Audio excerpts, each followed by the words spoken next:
ایک اور حدیث ہے صحیح بخاری میں نبی کریم صلی اللہ علیہ وسلم کی کہ آپ نے ایک خواب دیکھا، اور انبیاء کے خواب سچے ہوتے ہیں، تو آپ نے خواب میں کچھ چیزیں دیکھی جو بڑی انہونی سی تھیں.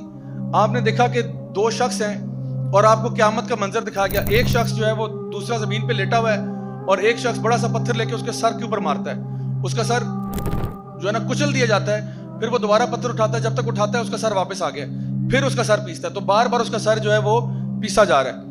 ایک اور دو شخص دیکھے جس میں سے ایک شخص ایسے آگے لیٹا ہوا ہے، دوسرا جو ہے ایک ہک اس کے یہاں پہ ڈالتا ہے اور اس کی پوری چیکس کو پھاڑ دیتا ہے. پھر اس سائڈ پہ ہک ڈالتا ہے، یہاں سے چیکس پھاڑ دیتا ہے. پھر نیچے ہک ڈالتا ہے، نیچے سے منہ کھول دیتا ہے. پھر اوپر سے ڈالتا ہے، اوپر سے منہ چیر دیتا ہے. اور جب یہ کرتا ہے تو پھر اس کا منہ واپس آتا ہے. پھر وہ پروسیس ریپیٹ کرتا ہے، ادھر سے منہ پھاڑتا ہے، ادھر سے اوپر نیچے. یہ پروسیس بار بار آپ نے دیکھا. بڑے خوفناک مناظر دیکھے آپ نے، صحیح بخاری کی حدیث ہے. پھر فرمایا کہ آپ نے دیکھا کہ کچھ لوگ ہیں جو برہنہ حالت میں ایک تندور میں ان کو پکایا جا رہا ہے. مرد اور عورتیں، ایک بڑا سا تندور ہے، اس کے اندر ان کو پھینکا ہوا ہے اور ان کی چیخوں کی آوازیں بہت دور سے آ رہی ہیں. یعنی وہاں پہ ڈسٹینسز اتنے ہیں لیکن کہاں دور تک ان کی آواز آ رہی ہے. پھر آپ نے دیکھا کہ ایک شخص ہے جو کہ پانی میں تیر رہا ہے، یعنی ایک ایکچولی خون کے دریا میں خون میں تیر رہا ہے. اور جب خون میں تیرتا ہے تو ایک پتھر ہے جو اس کے منہ پہ مارا جاتا ہے. جب وہ جو ہے نا کنارے پہ آتا ہے تو جب پتھر اس کے منہ پہ پڑتا ہے تو وہ اس کی بلو سے بہت پیچھے چلا جاتا ہے. پھر وہ پتھر کو اپنے منہ میں لیے واپس آتا ہے. ایک شخص جو کنارے پہ کھڑا ہے وہ پتھر دوبارہ اس کے منہ سے نکالتا ہے، پھر اس کے منہ پہ مارتا ہے اور اتنی زور سے لگتا ہے کہ وہ دور چلا جاتا ہے. پھر وہ منہ کو پتھر میں لیے جو ہے نا دوبارہ سے واپس آتا ہے. پھر وہ یہ پروسیس ریپیٹ ہو رہا ہے کہ بار بار وہ اس خون کے دریا میں تیر رہا ہے، آگے پیچھے بار بار مار بھی کھا رہا ہے اور بار بار پتھر واپس بھی لے کے آتا ہے.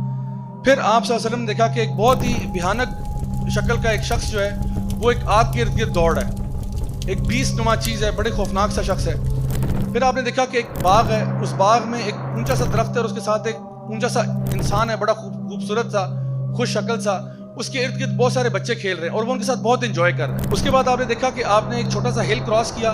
ہل کراس کر کے آگے گئے تو آپ نے دیکھا کہ ایک لیک ہے اور اس لیک کے ساتھ کچھ لوگ ہیں جو آدھے خوبصورت ہیں اور آدھے بہت بدصورت ہیں.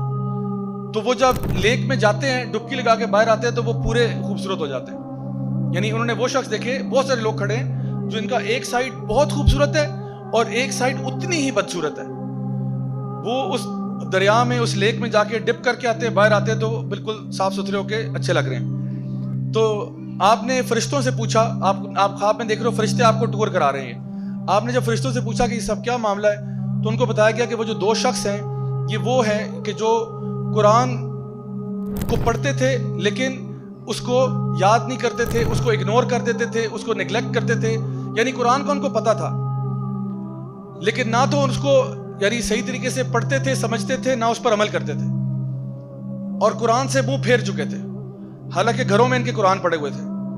تو یہ وہ ہیں جن کے سر پیسے جا رہے ہیں کیونکہ اب آپ کو قرآن کا فائدہ ہی نہیں ہوا نا. آپ نے تو اوپر سے پڑھ لیا لیکن عمل ہی نہیں کیا، سمجھنے کی توفیق ہی نہیں ہوئی آپ کو. پھر وہ جو دو شخص تھے جو آئرن کی ہک سے جن کا منہ چیرا جا رہا تھا، یہ وہ شخص تھا جو اپنے گھر سے نکلتا ہے اور جھوٹ بولتا ہے اور اس کا جھوٹ جو ہے وہ ہر طرف پھیل جاتا ہے. اور صحابہ کے دور میں یہ سمجھنا شاید تھوڑا سا مشکل ہوتا ہوگا لیکن آج تو بہت آسان ہے. سوشل میڈیا کا دور ہے، آپ ایک بات کرتے ہیں پوری دنیا میں پہنچ جاتی ہے. تو کہا یہ جو جھوٹ بولنے والا ہے اس کا منہ چیرا جا رہا ہے. اس کے بعد وہ جو اون میں تھے یہ وہ تھے جو زانی اور زانیہ ہیں، جو امت کے اڈلٹرز ہیں اور زنا کرنے والے. یہ وہ لوگ ہیں جو سارے کے سارے تندور میں پھینکے جا رہے ہیں اور ان کے پورے جسم کو سزا دی جا رہی ہے. وہ جو خون کے دریا میں تیر رہا تھا یہ سود لینے والا تھا، جو سود میں ڈیل کرتا تھا، سودی کاروبار کرتا تھا، سودی بزنس کرتا تھا. یہ خون کے دریا میں تیر رہا ہے اور اس کو پتھر پڑ رہے ہیں اس کے منہ کے اوپر.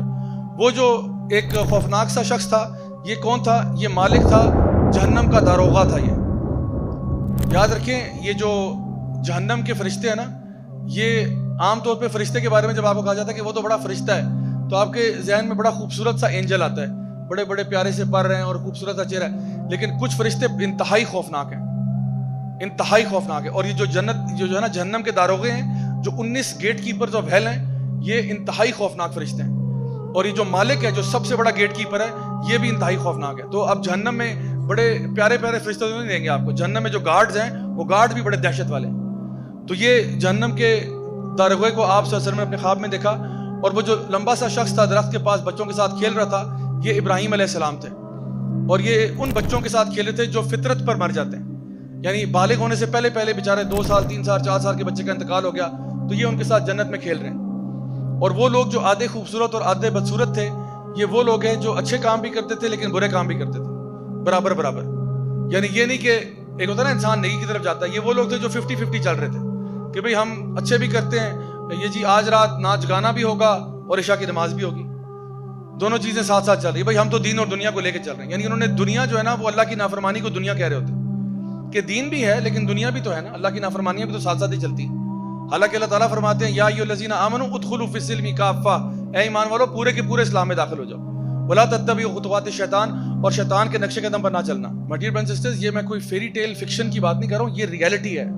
یہ وہ غیب کی باتیں ہیں جو نبی کریم صلی اللہ علیہ وسلم بتا کر گئے کہ باز آ جاؤ, اللہ کے بندو باز آ جاؤ, گناہوں سے توبہ کر لو, اللہ تعالیٰ کی رحمتوں کے دروازے کھلے ہوئے ہیں. اس کے باوجود تم توبہ نہیں کرو گے تو حالت آگے دیکھ لو کیا ہونے والی ہے.